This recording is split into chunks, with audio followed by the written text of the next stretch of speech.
Hello and happy Halloween. This will be the last episode of The Haunting for now.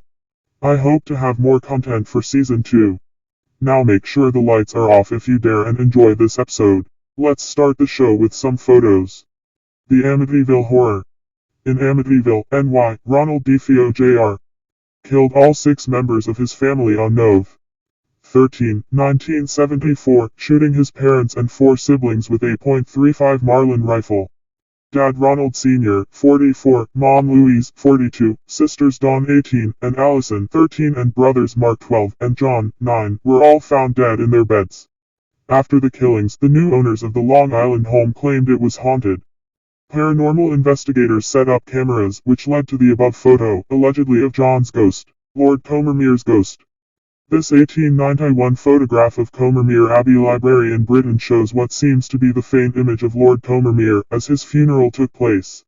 Sybil Corbett, the sister of his widow, Lady Combermere, had set up a camera in the library with an hour-long exposure. When she developed the film, there appeared to be what the family believed was Combermere himself, sitting in his favorite chair, lending a hand. Less than a week after Chris Downing suffered a near-fatal heroin overdose, the father of 2 snapped a picture with his son and daughter while his family visited him in 2012. A week later, his daughter called saying the photo appeared to include a ghost hand resting on Downing's little boy's leg. "I honestly think it's a ghost. I don't know what else it could be," he said.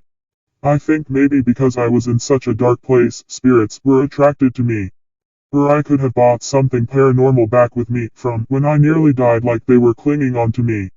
It's the creepiest thing I've ever seen. Ghost of a boy who drowned in a lake."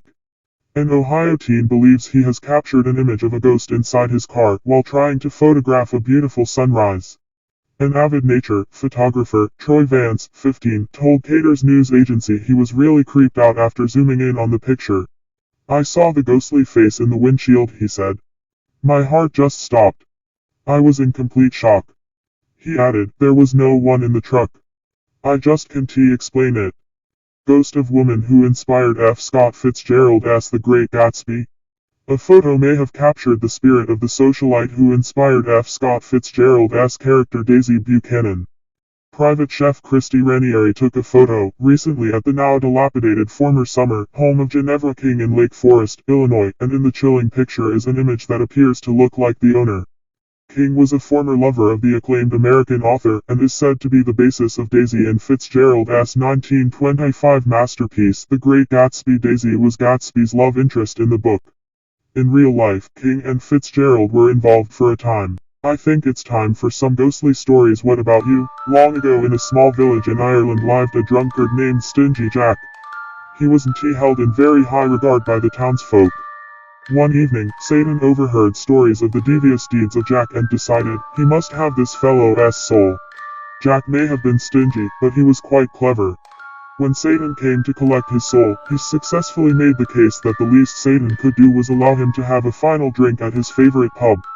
After which, Stingy Jack left Satan on the hook for the tab. Jack suggested he turn himself into a coin to pay the bill and they would be off on their journey to the underworld. Satan was fooled when Jack took the coin and put it into his pocket alongside a crucifix, thereby trapping Satan in his pocket. The devil begged and pleaded, and only upon agreeing to leave Jack alone for 10 years was he released. Exactly 10 years later, Satan found Jack stumbling home from the pub. With a heavy sigh, Jack looked at the devil, knowing full well that he intended to drag him to hell. Jack made the request of Satan to climb a nearby apple tree to get him a final snack to eat before the journey southbound. Satan, apparently still not as clever as Jack, climbed the apple tree. While Satan was climbing the tree, Jack carved a cross into the trunk, thereby trapping Satan up in the tree. The devil begged and pleaded, and only upon agreeing to never take Jack's soul to hell was he released. Many years later, when Stingy Jack took his last breath and died, St. Peter refused him entrance into heaven for all his evil deeds. Satan refused him entrance into hell due to their contract. In one final parting gift, Satan gave Jack an ember ablaze with hellfire. Alas, Jack was stuck roaming the earth with only a carved turnip glowing with hellfire to light his way. When Stingy Jack ceased to be, Jack of the Lantern began. On Halloween night, keep an eye out for a restless wandering soul every time you see a jack-o'-lantern, for it may just be the hellfire glow from Jack's lantern. go to college in Oswego, New York, which is up on Lake Ontario. That's where this story takes place. I've actually never told anyone this story, not even my roommates, because I didn't want to freak her out. It's been said that the building I was dorming in this past year is haunted, but I never really believed it. The building is Fennell Hall, named after Amanda Fennell, who was a graduate and teacher at the school in the 1800s. She supposedly haunts the hall at night. One night, I woke up a little past 3 a.m. to go to the bathroom. The way this dorm is set up, I can see all the way down to the other side of the building in this one giant hallway. So on my way back to the room from the bathroom, I glanced down the other end of the hallway and I saw a dark figure. I thought for a second it was one of the boys on their side of the hallway, but it was literally just standing there motionless, and it was super dark, like the whole figure was pitch black. I started walking quickly back to my room because I was freaked the heck out. And when I looked back literally 3 seconds later, it was gone. No sound of footsteps, no door closing. Needless to say, I didn't get much sleep the rest of that night.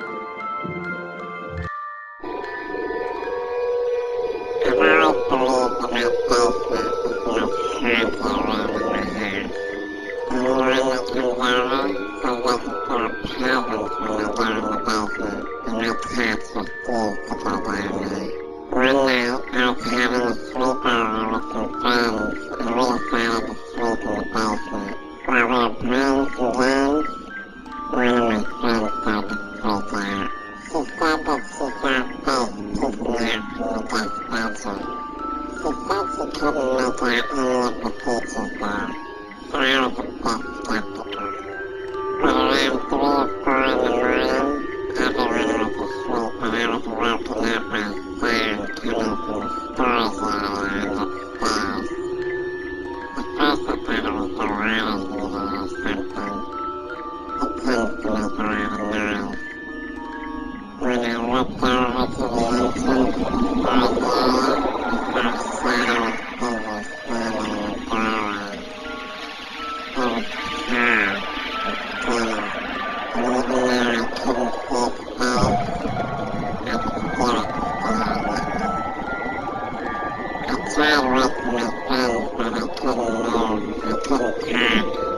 I tried waking my friends, but I couldn't move, I couldn't talk. I closed my eyes and after a few minutes, I opened them, and the strange figure was gone. This is the first time I've told anyone about this story.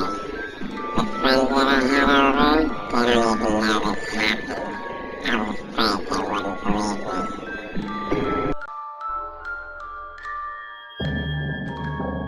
In college, I worked as a supervisor for our fitness facilities. There were 2 gyms about a mile apart from each other. One was newly constructed, and the other was an original campus building, so it was about 90 years old. It was a summer semester, so we were operating on a limited staff. I was charged with closing up the older building for the night, but a nasty storm was coming, and so I sent the other employees home early and went through the process alone. I had to walk top to bottom in the 4-story building to ensure all the doors and windows were locked. And while I wasn't crazy about it, I also wasn't scared because the building was very familiar to me. I kept in contact with my counterpart at the other building via radio and went about my business. Nothing was out of the ordinary until I made my way to the women's locker room on the 1st floor. I did my sweep checking all the shower and bathroom stalls, closing lockers, etc. Something I'd done 100 times before. I had just reached the exit and flipped the light off when I heard the unmistakable noise of a shower curtain being pulled back on a metal rod. I stopped. My heart started to beat faster, and I knew I needed to go back and check even though I didn't want to. I stepped outside, gathered my nerves, and went back in. I flipped on the light and made my way down to the shower bay. I could see that the curtain in the final stall was pushed all the way to the left, wide open. I questioned whether or not it was actually closed when I walked by the first time, and pulled it shut again. I walked back to the exit, and as soon as I turned off the lights, I heard it again. The sound of a shower curtain sliding on a metal rod. My heart was beating uncontrollably at this point, and I felt my knees get weak. I stepped outside and radioed my counterpart at the other facility, hoping he was going to say someone was playing a prank on me. Instead, he told me that they were closing down because of the weather, and that I should try to get home as quickly as possible. With that, I was convinced that no one else was in the building with me. Being the macho 21-year-old that I was, I decided to go back in the locker room and check the shower bay one more time. I flipped on the light, walked to the showers, and saw the same curtain pushed to the left, wide open. I quickly closed it again and half-jogged to the door. As soon as I turned off the light, I heard it again. The sound of the shower curtain sliding on a metal rod. Suddenly, not feeling very brave, I ran to the main entrance, set the alarm, and ran from the building as quickly as possible. When I was a teenager, my family moved into a new house in Ohio. As soon as we moved in, my mother started saying that she felt the house was haunted, and she could sense a presence there. She said she heard someone call her name, and that she felt someone put a hand on her shoulder.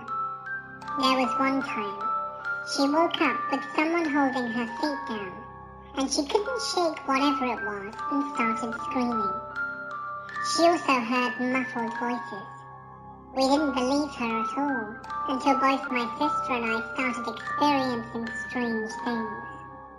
My first experience was when I was reading a book in my bedroom at 3 a.m. I am a night owl, and it wasn't that unusual. Everyone should have been asleep, but suddenly I heard very faint footsteps right outside my bedroom door.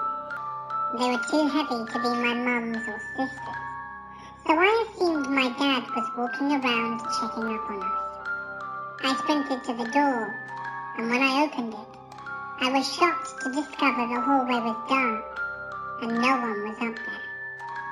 Our attic had several feet of fluffy insulation covering the entire area.